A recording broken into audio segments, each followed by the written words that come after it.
বৰদেউতা মাজতে গা বেয়া বুলি কোৱা শুনিছিলোঁ, ভাল পালে হ'বলা। স্বাস্থ্য পাতিটো ঠিকে আছে, আপোনাৰ হৈছেনো কি মানে? খোৱা বোৱা ঠিকে কৰিব পাৰে? এইবিলাক বেমাৰ ঢেৰ লোৱা, বয়স হ'ল যে বয়স হোৱাৰ কাৰণে বেমাৰবিলাক কাষ চাপি আহিছে। হয় আমাৰো ককা সেই একেই, খাব কৰিব নোৱাৰে, বিচনাৰ পৰা উঠিব নোৱাৰে। ককা আপোনাৰ বয়সো হৈছে নহয় আমাৰ, এতিয়া আপোনাৰ 5 কুৰিমান চুলেগৈ চাগে। হয় ল'ৰা, তাকে বোলো বেছিকেইটা দিন নাথাকিম নেকি, কেতিয়াবা তেনেকুৱাহে লাগে, বুজিছোঁ বাৰু। তহঁতৰ ককা যেতিয়া ঠিকে আছে ন, যিমান যি হ'লেও দেচোন এইটো বয়সৰ হ'বই আৰু তেনেকুৱা। বৰদেউতা আপুনি বোলে বৰ ধুনীয়া ধুনীয়া সাধু কৌতুক এইবিলাক জুমনি কিবা কথা কয় হেনো, মানে জানে বোলে। কওকচোন কওক, আমিও শুনো, আমি দুটাই শুনো। মানে বুঢ়া মানুহবিলাকৰ পৰা শুনি ভাল লাগে আৰু। পাহৰিছোঁ উপায়ত, পাহৰিছোঁ।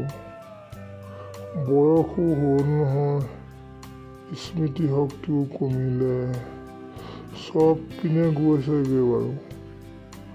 তথাপিও দুই এটা মনত নথকা নহয়। তহঁতি যদি শুন তেতিয়াহ'লে। মানে কথাটো ধৰি লোৱা এনেকুৱা ধৰণৰ, এদিন ডাক্তৰৰ ওচৰলৈ এজন ৰোগী গ'ল, আৰু ৰোগীজনে গৈ ডাক্তৰক কৈছে, কোৱাচোন তোমাৰ প্ৰব্লেমটো কি হৈছে? ছাৰ মোক বচাওক, মই পেইন এটা খাই পালোঁ, মোৰ পেটত দিগদাৰ কৰি আছে, মোক পেইনটো পেটৰ পৰা উলিয়াই দিয়ক। তেতিয়াহ'লে তুমি এটা কাম কৰা, তুমি অলপমান দিন বগা কাগজ অলপমান খাই থকা, ৰাতিপুৱা আৰু গধূলি। বগা কাগজ খালে কি ছাৰ, পেইনটো ওলাই যাব নেকি? কিবা এটা দৰৱ দিয়ক। নহয়, তুমি বগা কাগজ অলপমান খাই দিয়া, আৰু তাৰপাছত ৰাতিপুৱা গধূলি ৰচনা, কবিতা, গদ্য চব হৈ ওলাই থাকিব আৰু। মজা অৱস্থা, মজা আপোনাৰ কথা কিন্তু মানুহ হাঁহি পাগল হ'ব লাগিব দেই। মজা। তাৰপিছত আৰু কি হ'ব, ডাক্তৰৰ কথা শুনি ৰোগী সেইখিনিতে বেহুচ আৰু। তাৰ আছে নি আৰু এটা কওকচোন, শুনি কিবা এটা ভাল লাগিছে। আৰু এটা আছে, বৰ ভালদৰে মনত নাই, কিন্তু তহঁতি শুনি কেনেকুৱা পাব, তথাপিও বাৰু কৈছোঁ শুন। কওক, আপুনি কওক, আমি শুনিম, ভালেই লাগিব। এদিন এজন শিক্ষকে এজন ছাত্ৰক সুধিলে, সেই তেতিয়া চাওঁ সেইপিনে তোক কথা এটা সুধিব লাগে। ঠিক আছে ছাৰ।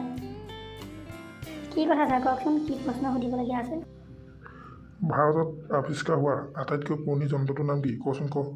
ছাৰ, ভাৰতত আৱিষ্কাৰ হোৱা আটাইতকৈ পুৰণি যন্ত্ৰটোৰ নাম হ'ল ষড়যন্ত্ৰ, যি নেকি মহাভাৰতৰ যুদ্ধতকৈ পুৰণি আৰু কোনো মেৰামতি নকৰালৈকে আজিলৈকে সক্ৰিয় হৈ চলি আছে। বৰ ধুনীয়া উত্তৰ দিছ, ধুনীয়া কথা,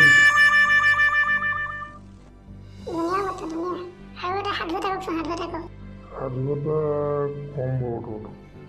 পূজা আৰু কোনা বুলি সাধু এটা আছে, ৰসৰাজ লক্ষ্মীনাথ বেজবৰুৱাই লিখা, সেই সাধুটোকে তহঁতক কম বাৰু। আপোনালোকে সকলোৱে চেনেলটো লাইক, কমেণ্ট আৰু ছাবস্ক্ৰাইব কৰি দিব। ধন্যবাদ।